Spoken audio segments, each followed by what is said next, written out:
네, 안녕하세요. 대한전선 주주님들 반갑습니다. 오늘장 대한전선의 주가는 3% 상승을 보여주고 있는 모습이고요. 일단은 뭐 2만 원대에서 시작된 가격 조정이 현재 이 박스권에서 그저 상당히 좀 방어를 잘 해주고 있어요. 얼마 전에 기술 유출 관련해서 이야기 좀 황당하게 나왔었는데 사실무근으로 좀 잘 정리가 되면서 결국은 이 가격이 충분히 좀 떨어질 만큼 떨어졌다. 이렇게 보시면 될 것 같아요. 데이터 센터 증설에 따른 뭐 엄청난 수요, 그죠? 결국 이 대한전선의 주가를 움직일 만큼 강력한 모멘텀이 되었었는데 최근 이런 상승세에 따른 조정이 당연히 자연스럽게 나오는 과정이었고 그렇게 조정이 나오고 나서 기술 유출 이야기 나오면서 박스권을 이탈하지 않은 채 이렇게 버텨주는 것은 이 자리 우리가 좀 매수를 해봐야 되는 자리이기도 하고 절대로 여기서 뭐 손절을 하거나 이런 결정을 할 자리가 아니다라는 말씀을 좀 드리고 싶습니다. 자, 그래서 일단은 대한전선 현재 만약에 이 대한전선 지금 평단가가 좀 높으시거나 추가 매수를 고려하시거나 하는 상황이라면 혹은 또 걱정이 돼서 손절을 해야 되나 이런 생각을 하시는 분들이 있다면 저는 강력하게 이 대한전선을 잡을 거면 이런 자리에서 잡아야지 굳이 왜 여기서 또 굳이 들어가서 그죠? 저는 좀 걱정이 돼요. 사실 저도 주식을 정말 힘들게 해봤기 때문에 이런 말씀을 드리면 아유 물려서 머리 아파 죽겠는데 왜 그러세요 이러실 수 있는데 저는 여러분들이 잘 되길 바라고 수익이 나시기를 진심으로 바라고 그걸 최우선으로 생각하기 때문에 말씀을 드린 거예요. 이런 자리에 들어가면 안 되는 이유가 여러분들이 지금 막 주가 급등하면은 그죠? 급등하네 눌림목이네 이렇게 생각하실 수 있지만 짧게 좀 말씀을 드리면 차트를 좀 넓게 펼쳐 보시면요. 대한전선이 오랫동안 과거 상승해오던 저점 추세가 하나 있어요. 지지를 받고 급등, 지지받고 반등, 반등 그리다가 결국 이 자리 이탈하면서 오랜 기간 하방 삼각 수렴으로 들어가던 상황이었는데 그런 상황에서 추세를 이제 막 돌렸잖아요. 그죠? 그러면은 지금 제가 그어 드리는 이 노란색 추세선은 당연히 장기 추세. 그죠?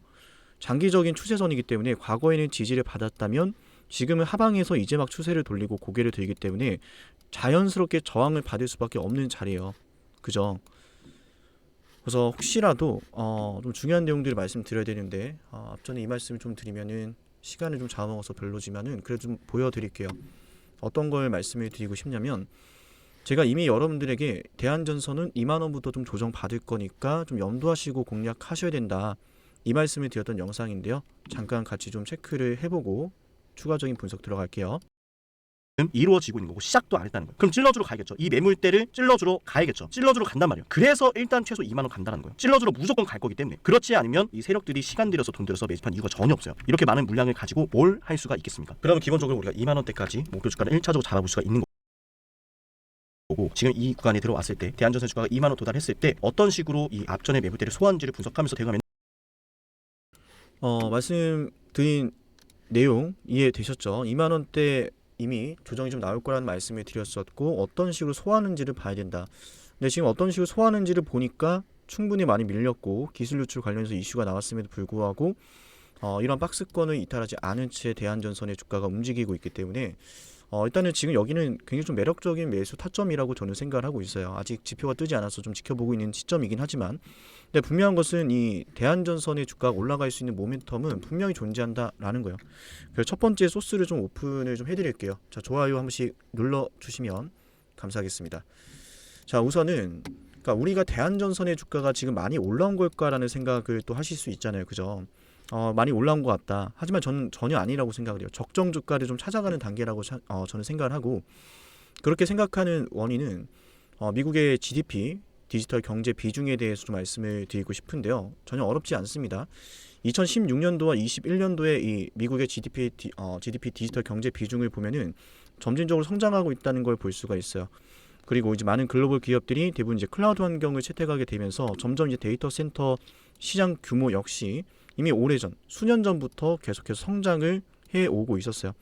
자, 이렇게 따지면은 뭐 당연한 이야기지만 대한전선과도 같은 이런 전선 구리 아니 데이터 센터를 이렇게 계속 증설을 하고 있는데 왜 이제 와서 이런 얘기가 나오는 거죠.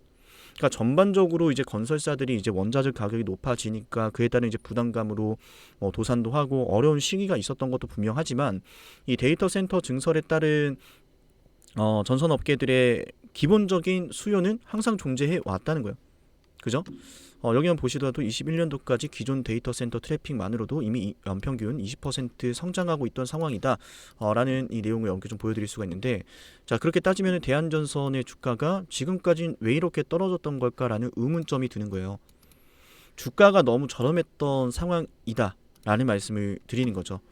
지금 대한전선 같은 경우에는 미국에서 수요가 계속 나오고 있고 올해 매출 3조 원까지도 기록하겠다 이런 얘기들을 하고 있지만, 결론적으로는 지금 이 대한전선이 치고 올라온, 그죠?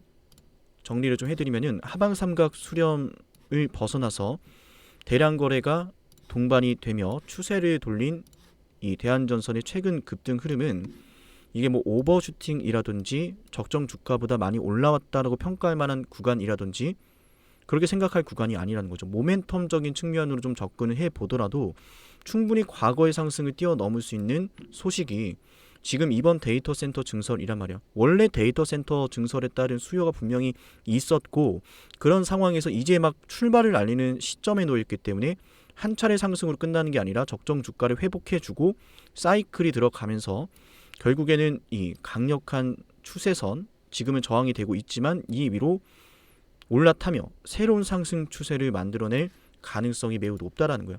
그래서 이런 차트들을 보면은 우리 영상 보시는 분들이 한미반도체 사이클을 좀 생각하시면 좋을 것 같아요. 반도체 업황 개선될 것 같은데 실적 턴어라운드에 대한 기대감, 그게 첫 번째 한미반도체 출발 신호였죠. 그다음 이제 두 번째가 엔비디아가 인공지능 시장을 완전히 바꿔놓게 됨으로써 전체적으로 이제 메모리 반도체 고대역폭 메모리의 수요가 늘어나면서 또 한미반도체 같은 기업이 성장했고요. 이걸 왜 말씀드리냐면 대한전선도 이제 막 실적에 대한 기대감만 반영되는 자리라는 거예요. 다른 이야기 할 필요가 없어요. 그러면 이제 구체적으로 어떤 것들이 나오겠어요? 엔비디아가 자 우리 이런 칩을 만들었습니다. 이걸 사줄 수 있는 애들이 메타, 구글, 테슬라 굉장히 많습니다. 이런 얘기 하는 순간에 한미반도체, SK하이닉스 따라가면서 엄청난 폭등 나타났잖아요. 그럼 이 누군가가 이 전선업에 대한 전선 호황에 대한 신호탄을 좀 쏴줄 만한 그런 역할을 해줘야 된다라고 저는 보고 있는데, 저는 그게 바로 또 아마존에 좀 집중을 많이 하고 있어요. 엔비디아도 분명히 집중을 해야 되지만 아마존 역시 지금 데이터 센터 증설에 굉장히 활발한 투자를 해주고 있단 말이죠. 그죠? 물론 인공지능은 젠슨왕 주목해야 되지만, 그리고 아마존뿐만 아니라 이제 구글, 메타, 글로벌 기업들 모두가 데이터 센터 증설에 계속해서 이야기를 하고 있어요. 근데 이게 어떻게 보면 그냥 단순하게 엔비디아가 쏘고 있다 이런 이야기들로만 이렇게 주가가 상승했던 상황이지만, 우리가 그럼 뭘 생각해야 돼요? 지금까지 그냥 엔비디아가 한다고 하니까 앞으로 데이터 센터 증설되겠네? 라는 정도였다면 그다음부터는 구체적인 이야기가 나오겠죠. 메타, 구글, 마이크로소프트, 그리고 말씀드렸던 아마존, 이런 글로벌 빅테크 기업들이 데이터 센터 증설에 본격적인 자본을 투자한다. 이게 좀 더 구체적으로 나온다라고 보시면 될 것 같고, 이거 좀 더 앞당겨 줄 수 있는 모멘텀이 존재하는 게 또 금리 인하에 대한 정책이죠. 하반기와 내년 상반기로 갈수록 이 금리 인하에 대한 부분들이 분명히 모멘텀으로 반영이 될 거기 때문에, 그래서 여러분께 말씀을 드리는 건 이 대한전선 같은 경우는 이번 사이클 첫 번째 상승에 대해서 너무 불안감을 갖지 말자라는 거예요. 물론 매수 타점은 조금 아쉬워요. 지나간 시점에서 이런 말씀을 드리면은 또 속상해하실 분들이 분명히 있을 수 있지만, 저는 여러분들의 수익을 최우선으로 하고 제게 문자를 남기시는 분들에게 반드시 수익을 안겨줘야 된다는 사명감을 가지면서 영상을 찍고 있기 때문에 여러분들에게 한 가지 좀 보여드릴게요. 제가 과거 대한전선의 주가가 어떤 식으로 올라갈 것인가에 대한 부분들을 말씀드렸던 영상인데요. 매수 타점 또 잡아드릴 거니까 이번 영상 끝까지 집중해 주시면서 제가 어떤 식으로 매수 타점을 잡아야 된다라고 말씀을 드렸는지 4월 23일 영상이에요. 조금 확대해 드릴게요. 안 보이실 수 있으니까.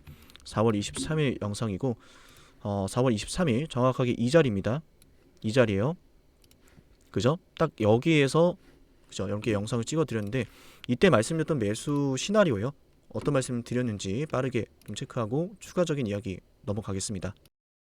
그러니까 결국에는 이 물량들이 쌓여져 있기 때문에 그 매물대들을 소화하는 과정 중에 하나가 시작된 거예요. 일부일 뿐입니다. 이해되셨어요, 여러분들? 그래서 대한전선의 주가는 이번 주에 지금 제가 예상했던 대로 이평 수렴 구간으로 들어가고 있죠. 이 안에서 대응이 중요해요. 결국에는 수렴 단계에서 양봉이 터질 때 대급등이 나올 때 추격해서 안 돼요. 양봉이 터졌는데 주가가 10% 미만으로 상승해야 돼요. 그때부터 우리가 공략을 들어갈 거예요. 네, 들으시죠? 제가 이미 이때 여러분께 말씀드렸죠. 10% 이상 급등하지 않는 양봉, 짧은 양봉이 등장했을 때 매수 타점 잡으시면 되고, 그럼 수익 날 거다. 그리고 아까 영상 중간에 말씀을 드렸지만 2만 원대 오면 분명히 조정 받을 거고 그때 팔아야 된다라는 말씀을 드렸었죠. 그 이후에 나타나는 조정 흐름을 보면서 재차 공략을 들어가야 된다. 그래서 이때 사이클을 정확하게 여러분들에게 이미 수개월 전부터 매수, 매도에 대한 말씀을 드렸던 거예요. 그죠? 자, 영상을 지금까지 보신 분들에게는 이번 두 번째 2차 대파동 사이클에 대한 매수, 매도 저와 함께 할 수 있는 기회를 또 드리도록 하겠습니다. 영상 보시는 분들 지금 영상 보고 있다면 64680-224 이 번호로 대한전선이라고 저한테 네 글자를 남겨놓으시면 되고요. 제가 이제 개인 채널도 운영을 하고 있지만 이렇게 빅차트 증권 채널에 출강을 하게 되어서 여러분 만나뵙게 된 가장 큰 또 계기는 제가 또 수익을 잘 내는 전문가고 또 여러분들에게 그런 수익을 드리기 위해서 이렇게 출강을 하게 된 거니까 여러분들이 수익을 챙겨 가셔야 저 역시 계속해서 출강을 할 수 있는 부분이고요. 저 역시 그런 부분들에서 책임감과 사명감을 가지고 진행을 하고 있기 때문에 긴 영상 시청하신 분들이 얼마나 될지 저는 잘 모르겠습니다만 다들 바쁘시니까 그죠? 제가 또 말을 또 재미있게 하는 편은 아니라서요. 어쨌든 영상을 지금까지 보신 분들은 대한전선이라고 남겨놓으면 제가 이때 상승과 하락을 여러분들에게 전달을 해드릴 수 있었던 것처럼 이번에도 여러분께 언제 매수하고 언제 매도해야 되는지에 대해서 말씀을 드릴 거예요. 문자로 단체 문자 신청하신 분들은 실시간으로 이런 식으로 매수해야 되고 매도해야 될 때 제가 사용하는 지표가 있는데 키움증권에서 기본적으로 제공하는 지표가 아니라 직접 제가 데이터 값을 넣어서 만들어낸 수식입니다. 그리고 이 수식에 대한 문의가 굉장히 많으신데요. 이 수식은 제가 정말 열심히 만들어낸 결과물이고 이런 것들은 제가 금전적인 대가를 받고 절대 판매하지 않습니다. 영상을 보시는 분들도 제게 연락을 주셔도 이 지표는 절대 판매 목적으로 영상에서 보여드리고 하는 부분들이 아니니까 꼭 참고해 주시고요. 아무튼 문자를 남기신 분들에게는 제가 이 구간에서 어떻게 구체적으로 매수를 해야 되는지 그리고 우리가 언제 또 매도해야 되는지 실시간으로 매수 매도 대응을 도와드리도록 할 테니 문자를 꼭 남겨서 함께 이 대한전선의 2차 파동을 꼭 수익으로 가져가셨으면 좋겠습니다. 시간이 지나면 또 이 영상이 또 증거 영상으로 쓰이게 될 거예요. 제가 이때 분명히 여러분들에게 2차 대파동이 나와 줄 거라고 말씀을 드렸죠. 자, 이때 매수했죠. 자, 이때 팔았네요. 그죠? 이런 이야기들을 부러워하지 마시고 여러분도 이 이야기의 주인공이 될 수 있다라는 말씀을 드리는 거니까 힘겹게 주식하시는 분들께서 너무 힘들어하지 마시고 함께 좀 참여를 하셨으면 좋겠다. 그리고 저도 주식을 정말 힘들게 해봤던 사람이고 제가 특별해서 주식을 뭐 잘하거나 그런 건 아니에요. 저도 정말 힘들어봤고 형편이 어떻게 하면 좀 나아질까, 어떻게 하면 이 상황을 좀 벗어날 수 있을까라는 고민을 정말 많이 하고 많이 하면서 주변에서 좀 도움 많이 받았어요. 사실은 그때 결심했던 게 반드시 나도 성공을 하자.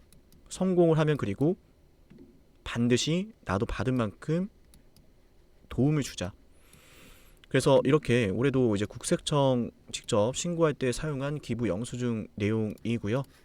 이렇게 주민번호, 성명, 단체 그리고 언제 기부했고 얼마를 기부했는지 다 들어가 있는데 해당 내용은 실제로 이제 국세청에 신고되는 내용이고 이를 토대로 세금 신고까지 마쳤기 때문에 제가 만약에 뭐 하지도 않은 것을 그죠? 이래버리면 공문서, 사문서 위조 정말 강력하게 처벌받을 수가 있습니다. 어쨌든 이렇게 기부를 좀 하면서 저 역시 좀 많은 보람을 느끼고 있고 기부뿐만 아니라 영상을 보시는 주식 초보자 분들에게도 제가 분석해드리는 내용을 바탕으로 함께 수익이 잘 나셨으면 좋겠습니다. 대한전선의 주가 그죠? 이 구간은 우리에게 아주 좋은 매수 타점이 된다라고 말씀을 드릴게요. 그죠? 여기까지 말씀을 드리고 대한전선 영상은 여기서 마치겠습니다. 감사합니다.